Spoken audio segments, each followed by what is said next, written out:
Hello, great city of Brooklyn. Hello, friends of Brooklyn. It's the 11th episode of Brooklyn 2.0, and we're here at the Brooklyn Fire Department, and today I'll be interviewing Chief Zemek, Brooklyn firefighter. Stay tuned for a great show. I'm here with Chief Zemek, the Brooklyn Chief of the Brooklyn Fire Department. It's great to be with you, Chief. Thank you. Great Chief, to have you here. Thank you, Chief. How long have you been a fireman? I started in this line of work in November of 1973, and I've been with Brooklyn just a little over 5 years. I came here August 30th of 2010. How long have you been the chief? I've been the chief of Brooklyn since I came, since I was hired from the outside. Previous to that, in my other life, I was the chief of the airport fire department in Cleveland for the last 5 years on the job there. And I retired from there in 2008. Chief, if I want to be a fireman in the great city of Brooklyn, what's the training? Is there a test? There was a civil service exam. We have to get council to approve hires, and then we go for a civil service exam. It's a written exam, and then you take the written exam and you place on a list. You have to have your firefighter 2, which is 240 hours of state fire certification training, and then you have to be a paramedic to just apply. So the days of EMT are over. Oh yeah. You have to be a full, and that's a pretty tough school. Yes. Yeah. It takes about a year in paramedic school. Very educated, the firemen. Yes. Let me ask you this: how many individuals are firefighters here in the great city of Brooklyn?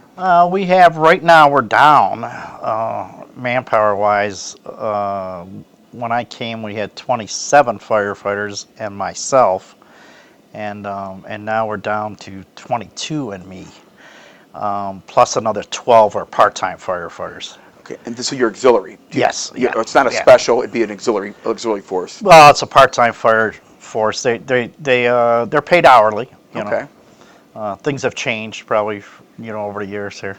So. Is it still 24 on, 48 off? Yes. You can't beat that. Yeah. And the part-timers have to have the same certifications as a full-timer too. Let's talk about the non-emergency number. What is the residents want to know about this non-emergency number? What's the non-emergency number? Sure. Since we went over to Parma Regional Dispatch, we no longer have the 1212 or 1213 or 1214 numbers, 749 prefix, because that's over at the new dispatch center. So the non-emergency numbers here, direct into my office, is 216-635-4226. Into the fire station, it's 216-635-4268 or 4288. Chief, I got to ask this question. How many calls do you get a year for that cat in the tree? Or is that a myth? That's a myth nowadays. That's a myth. Okay. Yeah, I always said you never see a skeleton of a cat in a tree. They're always going to come down when they're hungry. That's true. That's true. Chief, I've always been fascinated with fire engines. I had a toy fire engine as a kid. Can you tell me about a fire engine and just what is it composed of? Sure. Well, this is the aerial ladder truck or tower, it's called. It's 100 feet. It goes up 100 feet, in that bucket, and we can pump water through it. Okay. And it's got huge nozzles, as you can see as we go by with the bucket.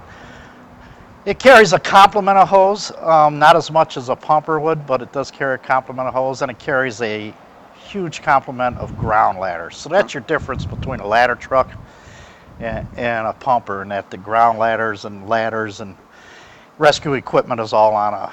Let me ask you this. If we go down the truck here, what are these valves used for? This is for water pressure. This is your pump panel, This gets the water to where we need to get it, to whatever outlet we want, to the aerial itself device.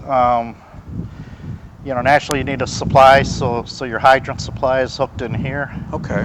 In the larger diameter, and all these gauges just tell the pump operator what he's putting out at what orifice he wants to put it out at. How many firefighters are on this vehicle? When you're going to a fire, how many firefighters are Minimum of 2. We try to put 3 on it. 3 on it. As we walk down here, Chief, this is the ladder. What are these components up here? That's your turntable. That's that's your turntable that raises up, and you can see the boom raises up, and then the bucket comes with it, and then the bucket goes out, and then this extends out, like I said, 100 feet. You have outriggers that come out naturally to stabilize the truck in 4 different So, places. so basically, they like plant the truck so the truck doesn't move. Right, exactly. Let me ask you this: how many years do you keep a fire engine? You should only keep them 20 years in retirement at that point. So somewhere around the 10 to 15 year mark, you need to start looking for new apparatus. You know, Chief, at the Great Brooklyn City Council, I heard about the Tech One Rescue. Can you explain the program and what does it take to be part of this team? Sure. This truck is owned and operated by the Southwest Emergency Response Team. It's comprised of firefighters from 13 different suburbs, and they go out and get the specialized training, and we support them with their ongoing training if they're assigned to your department, and we also support them to get to respond out if they have to respond out on an emergency.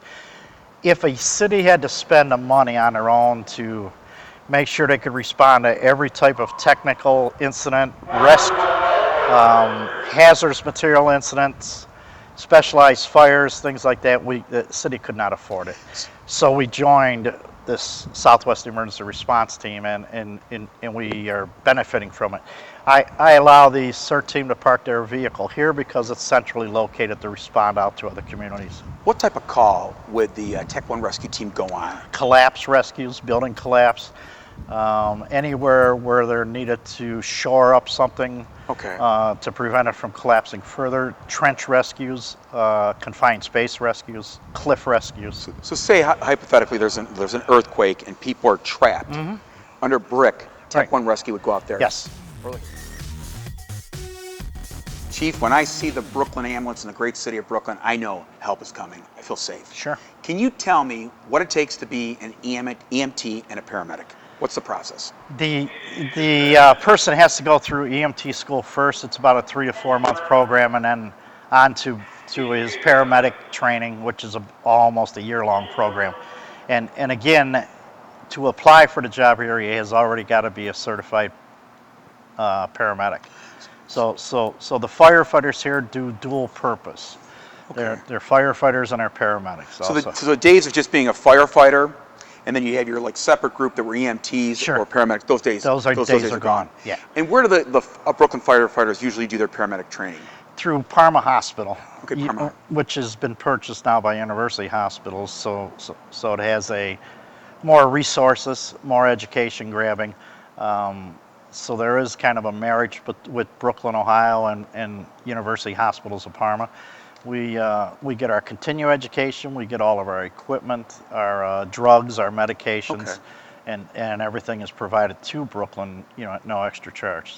So if there's a person that needs an ambulance, where would you take them? Directly to Parma Hospital? There's that relationship with Parma We would University like to Hospital? go to Parma. Okay. But if their injury or illness dictates Metro Health, being a trauma center and a burn center, to go into Metro.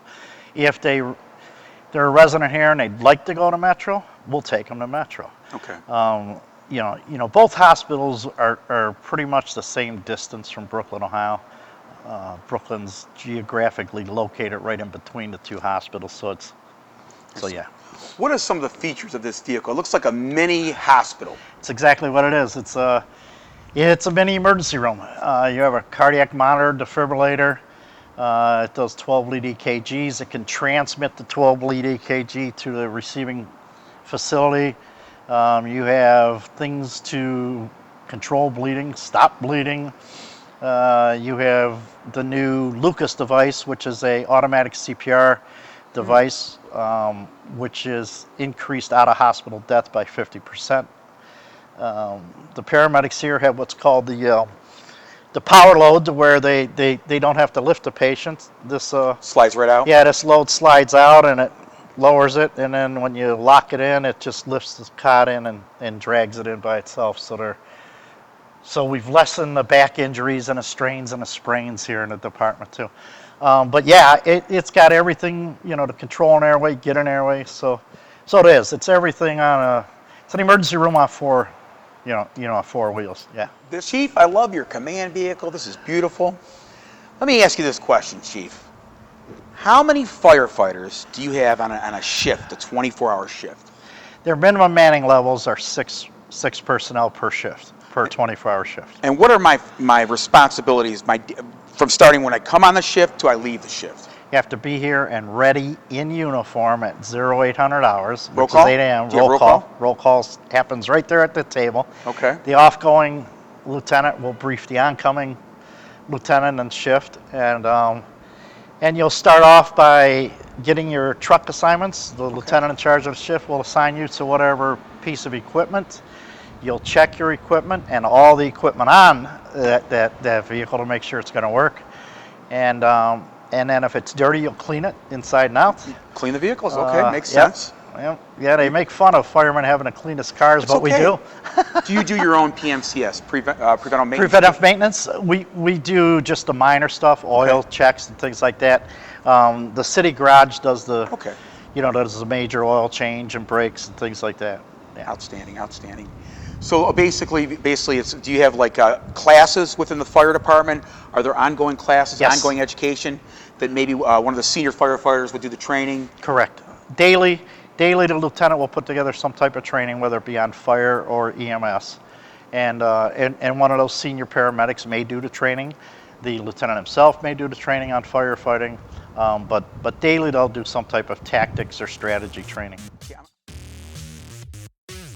I'm here with John, an American hero, a firefighter. I'm walking by this kitchen here in the Brooklyn Fire Department. I smell this food.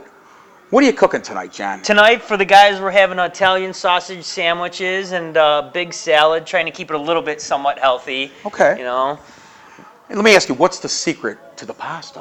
What do you add? What's the recipe you add? Like, what's your secret recipe? There's not too much secret here. I mean, you just we're the peppers and onions. We're adding a little bit of garlic and salt and pepper to it to season it, and just some plain sauce, oregano, a little bit of garlic in there. That's all. Nothing too crazy. Are you known as the Martha Stewart of firefighters? I would hope not. So we got pasta, we got a little peppers here. Yeah. And you got Italian sausage tonight, I bet. That's right. Yeah, the guys are out on the grill. The other half of the shift grilling up the sausage. This makes me want to be a firefighter. You're right. Is this a 1941? It is a 1941 Pumper? Darley pumper. I love it. This is my Chief. You are amazing. This is my style. Friends of Brooklyn, great city of Brooklyn. This has been an unbelievable experience at the Brooklyn Fire Department. I met with Chief Zemek. He gave me an unbelievable tour of the fire department. I met with John, the Martha Stewart of the Brooklyn Fire Department. A little pasta, a little Italian sausage. Right now, I'm in a ladder truck, and this is Tower 1, and there's a difference. There's ladder trucks and there's pumper trucks. And there's two men on these trucks to protect the great city of Brooklyn. So when I think firefighter, I think American hero. And every young man and young woman should pursue a career in the great city of Brooklyn as a Brooklyn firefighter. Thank you, Brooklyn. Love you.